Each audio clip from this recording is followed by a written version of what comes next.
দাদা দিদি চেয়ারে ঠান্ডা করে বসে থাকে, আর মোল্লা মোল্লাই লাগিয়ে দিয়ে। এই কথা বলছেন না কেন? পার্টির কথা বলি না আমি, জানেন তো আমি রাজনীতির আঙিনায় থাকি না। কলেজ লাইফ থেকে, ক্যালকাটা ইউনিভার্সিটিতে যখন পড়ছি তখন থেকে ঘৃণা করি রাজনীতির আঙিনা। রাজনীতি তো আলহামদুলিল্লাহ খুব ভালো জিনিস, কিন্তু এখন যেটা রাজনীতি নাম দিয়েছে এটার নাম আসলেই কিন্তু নোংরা নীতি। কথা বলে না তো, এটাকে রাজনীতি বলা অত্যন্ত খারাপ। এটা তো রাজনীতি না, এটা হচ্ছে নোংরা নীতি। রাজনীতি তো ভালো আলহামদুলিল্লাহ, বিশ্বনবীও করেছেন, সাহাবাই কেরামেরাও করেছেন, এমন রাজনীতি করেছেন মিথ্যার আশ্রয় গ্রহণ করেননি। একবার জোরে বলুন, জোরে বললেন না? কাউকে মেরে দিতে হবে ব্লুপ্রিন্ট তৈরি করেননি, কারোর পিছনে বগা মারতে হবে, খোঁচা মারতে হবে, এরকম পরিকল্পনা ব্লুপ্রিন্ট তৈরি করেননি, নকশা বানাননি। রাজনীতি করেছেন স্বচ্ছ, সত্যের উপরে প্রকষ্ট, সত্যের উপরে দাঁড়িয়ে দীপ্ত কণ্ঠে সত্যকে বিজয় ঘোষণা করে দুনিয়া থেকে চলে যাবার কারণে আজও গোটা পৃথিবীর মুসলমানদের হৃদয়ে তারা সকলেই জিন্দা। একবার জোরে বলুন। কে বলেছে রাজনীতি খারাপ? আজকের এই পলিটিক্স, এটা হচ্ছে জঘন্য। ওই জন্য আমি শাহনাজ ঘৃণা করি।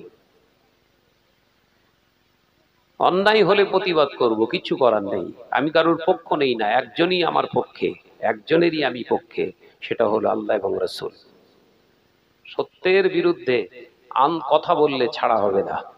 আমি জানের পরোয়া করি না।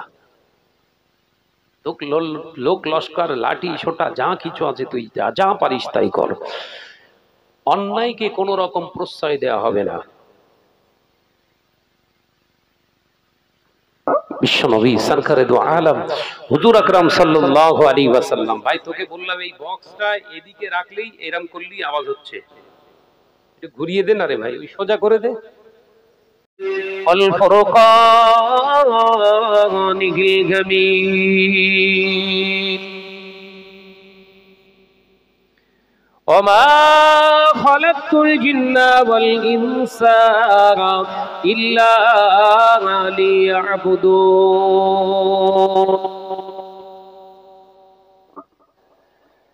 قال الله تعالى أذن في كتابه مخبرا وآمرا لقد كان لكم في رسول الله أسوة حسنة قال رسول الله صلى الله عليه وسلم لا يؤمن أحدكم حتى أكون أحب إليه من ماله وأهله والناس أجمعين حاضران مجلس সাউন্ডের সিস্টেম এটা। দিনদার নেককার আল্লাহওয়ালা পরহেজগার মুমিন মুসলমান ভাই ও বাবাজিরা,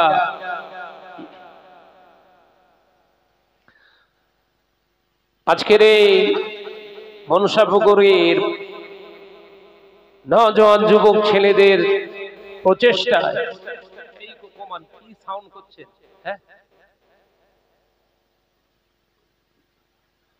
বাৎসরিক ইসালে সাহাবে ঈদে মিলাদুন নবী জলসা নির্বাচিত সম্মানীয় সভাপতি মহাশয়, আমন্ত্রিত উলামায়ে কেরাম, খাস করে দরবারে ফুরফুরা শরীফ থেকে আগত আওলাদে মুজাদ্দিদুজ্জামান জানাব ভাইজান হুজুর কিবলা, আল্লাহ পাকের দরবারে জানাই লাখো কোটি শুকরিয়া যে আল্লাহ দুনিয়ার সমস্ত খারাপিয়াত থেকে আমাদের হেফাজত করে তার একটি পবিত্র পছন্দনীয় মাজলিসে আল্লাহ আমাদেরকে বসার সুযোগ দান করেছেন। সে মহান স্রষ্টা রব্বুল আলামিনের দরবারে কালিমাতুশ শুকর আদায় করে একবার প্রাণ খুলে পড়ি আলহামদুলিল্লাহ। জোরে বলেন, একটু আওয়াজ বলেন।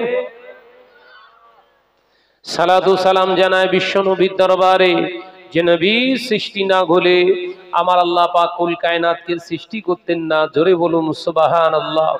আর একটু জোরে হবে না সুবহানাল্লাহ? সে নবীর প্রতি জানায় লাখো কোটি দরুদ ও সালাম, উচ্চ আওয়াজে প্রাণ খুলে পড়ি সাল্লাল্লাহু আলাইহি ওয়াসাল্লাম। আল্লাহ শুকর, আপনাদের এই মনসাপুকুর গ্রামে আমি গুনাহগার মোহাম্মদ শাহনওয়াজ এসেছি। আল্লাহ এনেছেন, অনেক দূর রাস্তা পাড়ি দিয়ে আপনাদের কাছে আসতে পেরেছি। দ্বীন ও শরিয়াতের কিছু কথা আপনাদের কাছে আল্লাহর কাছ থেকে আমরা সকলে দোয়া চেয়ে নিয়ে যেন আল্লাহ পাক সুস্থ মনে সুস্থ শরীরে পাক ও পবিত্র অবস্থায় কিছু বলিয়ে নেন, সাথে সাথে বক্তা এবং শ্রোতাকে আমল করার আল্লাহ তৌফিক দেন। বলুন সকলে আল্লাহুম্মা আমিন। ওয়াজ মাহফিল জলসান ঈদে মিলাদুন নবী প্রচুর মুসলমানরা করছে, সারা বছর ধরে হচ্ছে জলসা মাহফিল, সারা বছর ধরে এখন হচ্ছে। জলসা মাহফিলে বক্তার এখন আর অভাব নাই, কিছু জানুক বা না জানুক স্টেজে উঠে বক্তব্য দিলেই হবে। সাউন্ড তো ঠিক আছে, আর গন্ডগোল করিসনি,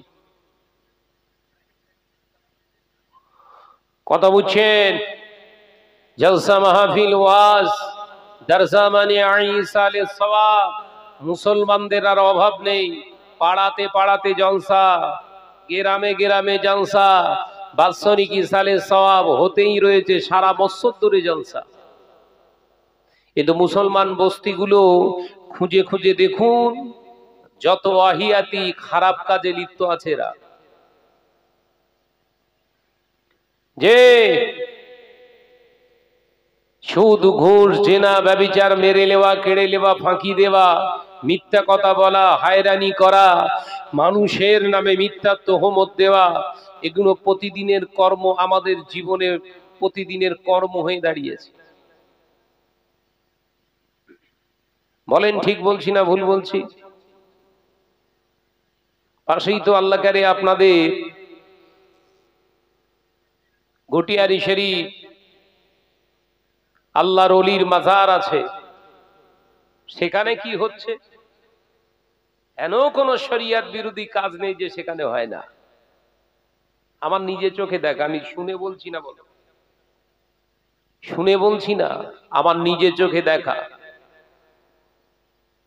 সমস্ত রকমের খারাপি জিনিসগুলো সেখানে হচ্ছে। কেন? পেট চালানোর জন্য আর ন্যায় অন্যায় দেখার কোনো জরুরি নেই। কোনো অবস্থাতেই আমরা দাঁড়াবো না। আমাদের অন্যের জন্য, পেটের জন্য, ক্ষুধা নিবারণ করার জন্য যত রকমের খারাপ কাজ আছে আর ভালো কাজ আছে করব, বিনিময়ে দুটো অর্থ পেলেই হবে। দুনিয়ার জমিনে আল্লাহ আমাদের পাখামো করার জন্য পাঠায়নি। দুনিয়ার জমিনে আল্লাহ আমাদেরকে পাখামো মারার জন্য পাঠায়নি। এ নজনেরা, মুরব্বিয়ানে গনেরা, ছেলেরা, বাচ্চারা, পর্দানশীনা মা ও বোনেরা, আল্লাহ কোরআন পাকের ভিতরে জানিয়ে দিলেন, বিসমিল্লাহির রহমানির রহিম, ওমা খালাকতুল জিন্না ওয়াল ইনসা ইল্লা লিয়াবুদুন। আমি আল্লাহ পাক জিন এবং ইনসানকে সৃষ্টি করেছি কেবলমাত্র আমি আল্লাহ আমার ইবাদত বান্দিগির জন্য। একবার জোরে বলবেন না? একবার জোরে বলবেন না? তাহলে আমরা দুনিয়ায় এসেছি কি করতে? পাখাও মারতে নাকি? ও ভাইয়েরা, নজনেরা, যুবকেরা, ছেলেরা, বাচ্চারা, শুধু ইবাদত মানে নামাজ নয়, ইবাদত মানে শুধু রোজা নয়, ইবাদত মানে শুধু হজ নয়, ইবাদত মানে শুধু যাকাত নয়, ইবাদত মানে শুধু আল্লাহ আল্লাহ জিকির আজকার নয়, ইবাদত মানে মুরাকাবা মুশাহিদা নয়, ইবাদত মানে শুধু কোরআন তেলাওয়াত করা নয়। ইবাদত গোটা জীবনটা কি আল্লাহ জানিয়ে দিলেন কেবলমাত্র দুনিয়ার জমিনে পাঠানো। মূল সাল্লাম তোরা আমার ইবাদত বান্দিগি করবি। আল্লাহ নবী দো জাহানের বাদশা হাবিবুল্লাহ কে নবী জনাবে মুহাম্মদুর রাসূলুল্লাহ কে সকলে পড়ি সাল্লাল্লাহু আলাইহি ওয়াসাল্লাম। এই আয়াতে কারিমা যখন সাহাবায়ে কেরামদের সামনে পরিবেশন করেছিলেন, সাহাবায়ে কেরামেরা হতভম্ব হয়ে গিয়েছিলেন, অবাক হয়ে গিয়েছিলেন। আমাদের বিবি, আমাদের ছেলে পুলা, আমাদের ব্যবসা বাণিজ্য, আমাদের কাজ কারবার, আমাদের লেনদেন তাহলে সবগুলোই হারাম হয়ে গিয়েছে। কিয়ামতের মহাময়দানে আল্লাহর সামনে আমরা দাঁড়াতে পারবো না। আল্লাহ নবী মুচকে হেসে বলেছিলেন, ও আমার সাহাবীরা, ও আমার সাহাবারা, আমি নবী ব্যবসা করেছি, আমি নবী বিবাহ করেছি, আমি নবী সন্তান পৃথিবীর জমিনেতে জন্ম দিয়েছি, আমি নবী পৃথিবীর জমিনে বন্ধু বানিয়েছি, আমি নবী ক্ষেত খামার বানিয়েছি, আবারও ধর্মের প্রচার করেছি।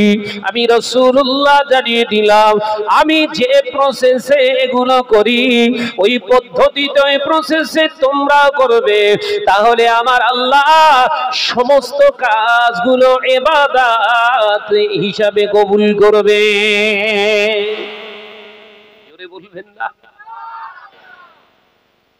তাহলে শর্ত কি? শর্ত হলো ইবাদত বান্দিগি যদি বানাতে যান জিন্দেগিটা, তাহলে ইত্তেবায়ে সুন্নাতে নববীর উপরে আমার আপনার জীবন চালাতে হবে। ইত্তেবায়ে সুন্নাতে নববী মানে মাথায় টুপি দিয়ে ঘোরা, মুখে দাড়ি রাখা, বড় জুব্বা পরা, মিষ্টি খাওয়া, দস্তরখানা বিছিয়ে খানা খাওয়া, শুধু এগুলো সুন্নাত? শুধু এগুলো সুন্নাত নয়, শুধু এগুলো সুন্নাত নয়, সুন্নতা আরো আছে। মিথ্যা কথা না বলা বিশ্বনবীর একটি সবথেকে বড় সুন্নাত। একবার জোরে বলবেন না? ওই জোরে হলো কই? বুকে হাত দিয়ে বলেন দিন, এই সুন্নতটা কোনদিন 24 ঘন্টার ভিতরে একটা দিন পার করেছেন মিথ্যে কথা না বলে? একটা দিন পার করেছেন? কথা বলে না। মিষ্টি খাওয়ার সুন্নত আদায় হচ্ছে। 5 ওয়াক্ত নামাজ পড়ে পড়ে কপাল কালো হয়ে গেছে, ছিটে মেরে গেছে, কপালে দাগ হয়ে গেছে, এত বড় মুসল্লি, পরনিন্দা না করলে ওর ঘুম হয় না। এটা কাজ সুন্নত বা কথা বলে না তো? 5 ওয়াক্ত নামাজ পড়ে পড়ে কপাল কালো করে ফেলেছে, আর পরের গীবত গিল্লাত করে বেড়াচ্ছে। ও কপাল কালো করলেন না কবর কালো করে ফেললেন? কোনটা? অনেক ভাই বলে নামাজ পড়লেই জান্নাতে যাবে, নামাজ পড়লে জান্নাতে যাবে। আমিও বলছি, বিশ্বনবী বলেছেন আস-সালাতু মিফতাহুল জান্নাহ, বিশ্বনবী বলেছেন বেহেশতের চাবি হলো নামাজ। একবার জোরে বলে, ওই জোরে হলো না? আমিও বলছি। কিন্তু নবী আরো একটা কথা পাক জবান দিয়ে বলেছেন। নবী বললেন সাল্লু কামা রাআইতুমুনি উসাল্লি, আমি যেমন করে নামাজ আদায় করেছি ওই রকম করে নামাজ আদায় করো। তাহলে কোন নামাজ বেহেশতের চাবি? যে নামাজটা নবী আদায় করেছে ওই রকম নামাজ পড়া লাগবে। 5 ওয়াক্ত নামাজ আদায় করে, রোজা আদায় করে, হজ আদায় করে, যে যাকাত আদায় করে, জবান দিয়ে মিথ্যা কথা বাদ দেয় না, পরনিন্দা বাদ দেয় না, ঘরের যুবতী মেয়েটাকে, ঘরের বিবিটাকে মহিলা সমিতিতে লিখিয়ে দিয়েছে নাম, ঘরের মহিলাটাকে, ঘরের মেয়েটাকে বন্ধন গ্রুপের স্যারের পাশে প্রতি সপ্তাহে পাঠিয়ে দেন। এ নামাজি শুনে রেখে দেবা, ওই নামাজ আদায় করে যাবি। আল্লাহ নবী পাক জবানে জানিয়ে দিলেন আদ-দায়ুসু লা ইয়াদখুলুল জান্নাহ। কিয়ামতের দিন মহা ময়দানে দায়ুসের কাতারে তোরা হাসর হয়ে যাবে। তুই যত বড় হাজী সাহেব হোস না কেন, যত বড় মাওলানা পীর সাহেব সাজিস না কেন, যত বড় মুফতি সাহেব সাজিস না কেন, আল্লাহ নবী জানিয়ে দিয়েছেন কশিন কালে দায়ুসেরা জান্নাতে যাবে না। তাহলে শুধু নামাজ পড়া কাজ না, নামাজের সঙ্গে আরো কিছু কাজ আছে? এই কথা বলে না কেন? আছে। ভাত রান্না করতে গেলে শুধু ভাত কেউ খায় না, তরকারি রান্না করতে গেলে শুধু ওই সবজি উনুনের উপরে হাঁড়ি চাপিয়ে দিয়ে শুধু সবজিগুলো কেটে ফেলে দিলি সবজি হয় না, তরকারি হয় না। ওতে পানি দিতে হয়, লবণ দিতে হয়, তেল দিতে হয়, ঝাল দিতে হয়, মশলা দিতে হয়। এ কথা বলছেন না কেন? শুধু দিয়ে গেলেই হবে? 500 গ্রাম বেগুনে 1 কেজি যদি নুন দেন, ও তরকার হয়েছে না বাস পড়া হয়েছে? কোনটা? তাহলে বাড়ানোও যাবে না, কমানোও যাবে না, বাড়ানোও যাবে না, কমানোও যাবে না। এটার নাম হচ্ছে শরিয়ত। একবার জোরে বলুন। আপনি কোনটা করেছেন? 5 ওয়াক্ত নামাজ আদায় করছেন, রোজা আদায় করেছেন, হজ আদায় করেছেন, ওমরা মেরে দিয়েছেন, আর স্ত্রীকে হেজাবে রাখা, পর্দানাশী না করে রাখা, ঘরের যুবতী মেয়েটাকে পর্দানাশী না করে রাখা আল্লাহ ফরজ করেছেন, সেটা করেননি। ওই তরকারি রান্না হয়েছে লবণ ছাড়া। কথা বুঝতে পারছেন না? চর্বিওয়ালা গোশ খুব সুন্দর রান্না হয়েছে, কিন্তু নুন দেয়নি।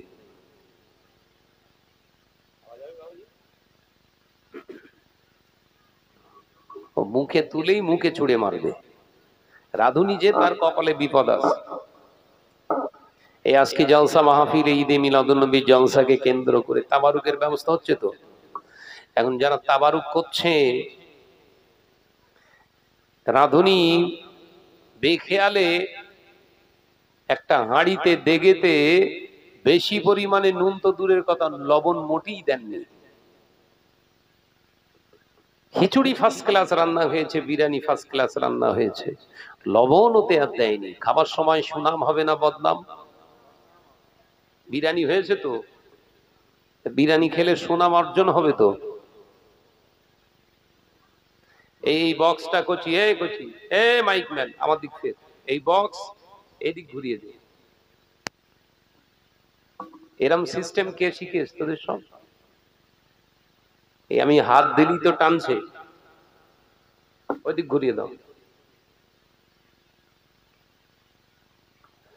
ও ভাইজানেরা, নওজওয়ানেরা, যুবকেরা, ছেলেরা, বাচ্চারা, পর্দানশীনা মা বোনেরা, আল্লাহ নবী তো জানে বাদশাহ হাবিবুল্লাহকে, নবী জনাবে মুহাম্মদ রাসূলুল্লাহকে সাল্লাল্লাহু আলাইহি ওয়াসাল্লাম পাক জবানে জানিয়ে দিলেন লাহামুন হারামা লা ইয়াদখুলুল জান্নাহ।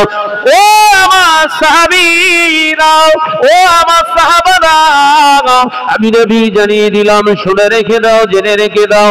হারাম খানা খায় যদি কেউ, কয় যদি হারাম খায় শরীরে যদি গোশত তৈরি হয়, হারাম খানা খাওয়ার কারণে শরীরে যেতে গোশত তৈরি হবে, আল্লাহ নবী পাক জবানে জানিয়ে দিলেন পশ্চিমকালে ওই গোশতটা জান্নাতে যাবে না। ও পর্দানশীনা মা বোনেরা, ও নওজওয়ানেরা, যুবকেরা, মুরব্বিয়ানগণেরা, 5 ওয়াক্ত নামাজ আদায় করে জান্নাতে যাবে, রোজা আদায় করে জান্নাতে যাবে, হজ আদায় করে জান্নাতে যাবে, যাকাত আদায় করে জান্নাতে যাবে। এগুলো আপনাদের শেখার দরকার। যদি শরীরের ভিতরে হারাম ঢুকে যায়, যদি হারাম খানা খায়, হারাম খানেওয়ালা ব্যক্তির জবানের কোন ইবাদত আল্লাহর দরবারে কবুল হয় না। হারাম খানেওয়ালা ব্যক্তির দোয়া আল্লাহর দরবারে কবুল হয় না। আল্লাহ নবী পাক জবানে জানিয়ে দিলেন, ও বাবা আমার সাহাবীরা, এমন একটা দিন আসবে, সময় আসবে, যেদিনে দেখতে পাওয়া যাবে আমার উম্মতেরা নামাজ আদায় করবে, রোজা আদায় করবে, হজ আদায় করবে, যাকাত আদায় করবে, দাড়ি রাখবে, টুপি পরবে, জুব্বা পরিধান করবে। ও আমার সাহাবীরা, আমি নবী জানিয়ে দিলাম আমার ওই উম্মতেরা মসজিদ বানাবে, সুন্দর কারুকার্যময় নকশাওয়ালা মসজিদ তারা বানাবে। মসজিদের ভিতরে মুসল্লি পাওয়া যাবে, মসজিদ ভর্তি মুসল্লি নামাজি পাওয়া যাবে। আল্লাহকে ভয় করনেওয়ালা মুসলমানের অভাব হয়ে যাবে। আমার আলোচনা বোঝা যাচ্ছে তো না? কাহিনী করবো, কাহিনী নবী দিবস, নবীর জন্ম বৃত্তান্ত শুরু করি তাহলে, নাকি এই ওয়াজ হবে? আমাকে ওয়াজ করার জন্য আপনারা ইনভাইট করেছেন, দাওয়াত দিয়েছেন, কাহিনী শোনার জন্য না, শরিয়াত বোঝার জন্য। আলেম আসবে, শরিয়াতের কথা বলবে, কাহিনী বলবে, ওই কাহিনীর ভিতর থেকে যেন শরিয়াতের আদেশ এবং নিষেধ থাকে। এ কথা বলছেন না কেন? আমার কথা অনেকের আবার সহ্য হয় না, বিশেষ করে